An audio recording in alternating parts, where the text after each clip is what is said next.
என்னப்பா அம்பேத்கர் செஞ்சுட்டாரு, என்ன அம்பேத்கர் செஞ்சுட்டாரு அப்படிங்கிற நிறைய கேள்வி இருக்கு. அம்பேத்கர் ஒரு நாளைக்கு 18 மணி நேரம் படிச்சிருக்காரு. எத்தனை மணி நேரம்? 18 மணி நேரம் படிச்சிருக்காரு. எழுதி எழுதி எழுதி தன் கைகள் வீங்கி போன ஒரு மனிதன்னா அது அம்பேத்கர். வலது கை வீங்கி போனதுக்கு அப்புறம் என்ன பண்ணிருப்போம் நம்ம? எழுதி எழுதி ஐயோ 1 மாசம் ரெஸ்ட் எடுத்திருப்போம்.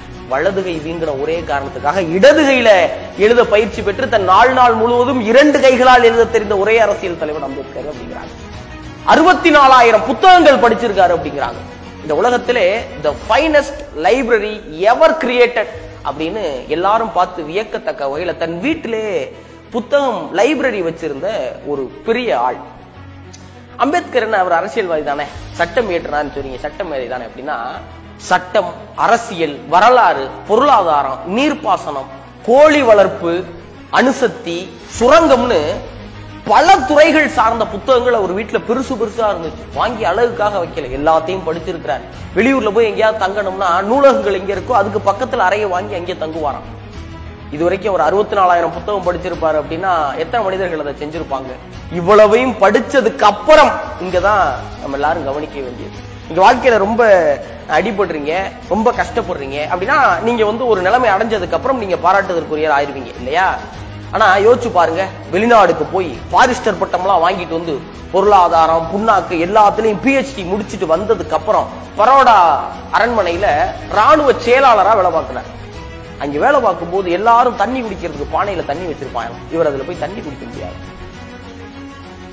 தண்ணி மொந்து கொடுக்க மாட்டானா. தண்ணிக்காக 1 நிமிஷம் 2 நிமிஷம் காத்திருப்போம். 10 ஆண்டுகள் காத்திருந்தவர் அம்பேத்கர். அவர் பிறந்த மாவட்டத்துல சவுதார் அப்படிங்கிற குளத்துல தாழ்த்தப்பட்ட மக்கள் தண்ணி குடிக்க கூடாது அப்படிங்கிறாங்க. எல்லாரையும் கூப்பிட்டு போராட்டம் நடத்துறாரு, ஊர்வலம் போறாரு, அடி வாங்குறாரு, சட்ட போராட்டம் நடத்துறாரு, கோர்ட்ல போய் ஜெயிக்கிறாரு, மறுபடியும் மேல்முறையீடு, மறுபடியும் ஜெயிக்கிறாரு, மறுபடியும் மேல்முறையீடு, மறுபடியும் ஜெயிக்கிறார்.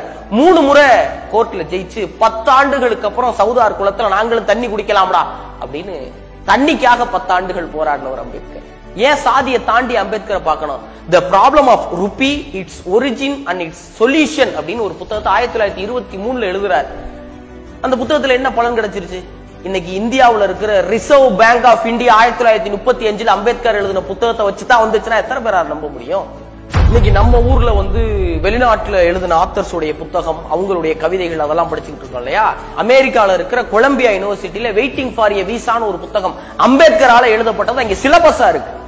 என்னங்க என்ன இருந்தாலும் அவர் சாதிக்காக போராடினவர் தானே அப்படின்னு உங்களுக்குள்ள ஒரு எண்ணம் இருந்தா அதை உடைக்கிறதுக்கான பதில் இது. 1942 வைஸ்ராய் கவர்மெண்ட்ல இருக்கும் போது தொழிலாளர் துறை அமைச்சரா இருக்கார். 1942 நவம்பர் 27 7வது இந்திய தொழிலாளர் மாநாடு உருவாக்குறார். இன்னைக்கு ஆபீஸ்ல அரை மணி நேரம் கூட வேலை பார்த்தா நம்மளாம் கடுப்பாகிறோம். 8 hours தானப்பா டியூட்டி, நான் ஏன்ப்பா கூட நிக்கணும், கூட 1 மணி நேரம்னா ஓட்டி கொடுங்க அப்படின்னு கேட்கிறோம் இல்லையா?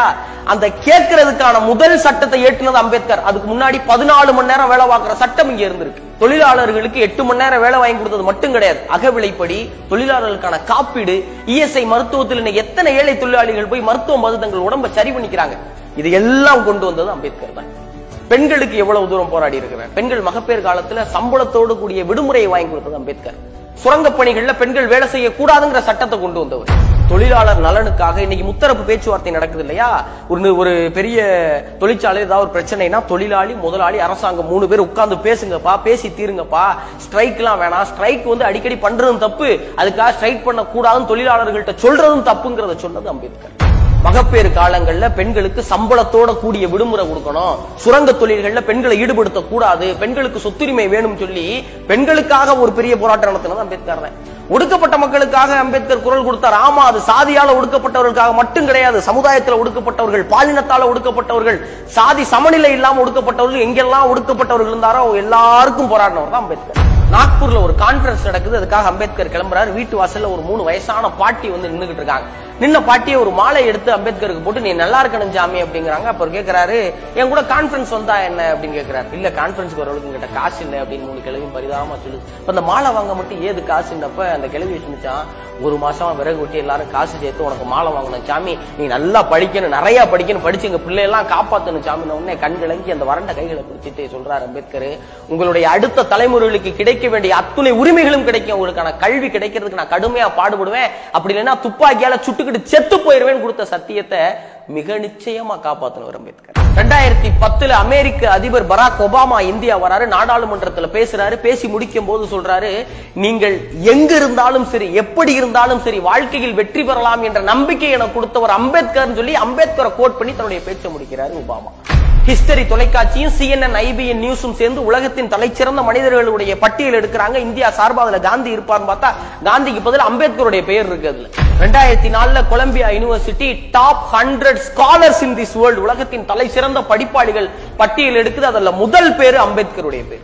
இந்தியாவில இருந்து லண்டன் போய் பாரிஸ்டர் பட்டத்தை நிறைய பேர் வாங்கியிருக்காங்க. காந்தி வாங்கியிருக்காரு, நேரு வாங்கியிருக்காரு, தலைசிறந்த தலைவர்கள் எல்லாம் வாங்கியிருக்காங்க. ஆனா இந்தியாவில இருந்து ஒருத்தருக்கு கிரேஸ் இன் அப்படிங்கிற பாரிஸ்டர் பட்டம் கொடுக்கிற அலுவலகத்துல ஒரு அறையும் புகைப்படமும் வச்சிருக்காங்கன்னா அது அம்பேத்கருக்கு மட்டும்தான் வச்சிருக்காங்க. ஆக்ஸ்போர்ட் யூனிவர்சிட்டியை சேர்ந்த ஒரு அறிஞர் கூட்டம் இந்த உலகத்துக்காக உழைத்தவர்கள் ஒரு பட்டியல் எடுக்குது. அதுல முதல் பேரு புத்தருடையது, 4வது பேர் அம்பேத்கருடைய. இவ்வளவு பெருமைகளை ஒரு மனிதனுக்கு ஏன் கொடுத்தாங்க, எதுக்காக கொடுத்தாங்க அப்படின்னா, ஒரே ஒரு சின்ன உதாரணம் சொன்னா நல்லா இருக்கும்னு நினைக்கிறேன். இந்திய அரசியலமைப்பு சட்டத்தை உருவாக்குறதுக்கு ஒரு 7 பேர் கொண்ட குழுவை நியமிக்கிறாங்க. அதுல அம்பேத்கர் தாழ்ந்த குலத்தை சேர்ந்தவர் அப்படிங்கிறதுக்காக ஒருத்தர் அந்த குழுல இருந்து ராஜினாமா பண்ணி வெளியேறாரு. இன்னொருத்தர் அமெரிக்கா போறாரு, இன்னொரு மாநிலத்தை நான் டெவலப் பண்ண போறேன்னு போயிடுறாரு. இன்னும் மிச்சம் இருக்காலாம் டெல்லியிலே கிடையாது. 7 பேர் கொண்ட குழு செய்ய வேண்டிய வேலையை ஒரே ஆளா இரவு பகல் பாராம முழிச்சு செஞ்சு உலகத்தின் மிகப்பெரிய மிக நீளமான அரசியலமைப்பு சாசனத்தை உருவாக்குனார் பாத்தீங்களா. அதுக்கு நாடாளுமன்றத்தில் பாராட்டு வாங்கினார் பாத்தீங்களா. அதனாலதான் அம்பேத்கருக்கு இவ்வளவு பாராட்டுகள். ஹிட்லர் ஒரு வசனம் ஒன்று சொல்லுவார், உனக்கு விதிகள் பிடிக்கவில்லையா, if you hate the rules follow them, go to the high and then kick it அப்படிம்பார். உங்களுக்கு விதிகள் பிடிக்கவில்லையா, அதை பின்பற்றுங்கள், அதன் உயரத்துக்கு செல்லுங்கள், பிறகு திரும்பி அதை மிதியுங்கள் அப்படிம்பார். ஆனா அம்பேத்கர் என்ன செய்யறார் தெரியுமா, உங்களுக்கு விதிகள் பிடிக்கவில்லையா, அதை கடைபிடியுங்கள், அதன் மேல் செல்லுங்கள், பின் அதை திருத்தி எழுதுங்கள் அப்படிங்கிறார். நல்லா படிச்சீங்கன்னா உங்களுடைய வாழ்க்கையை மட்டும் கிடையாது, தலையெழுத்தையும் திருத்தி எழுதலாம். அது உன்னுடைய தலையெழுத்து மட்டும் கிடையாது, ஒடுக்கப்பட்ட மக்கள் அத்தனை பேருடைய தலையெழுத்தை நீ ஒரு ஆள் எழுதலாம்டான்னு எழுதி காமிச்சதுனாலதான் அம்பேத்கரை இளைஞர்களுடைய தலைவரா பார்க்கணும் அப்படின்னு ஆசைப்படுறேன்.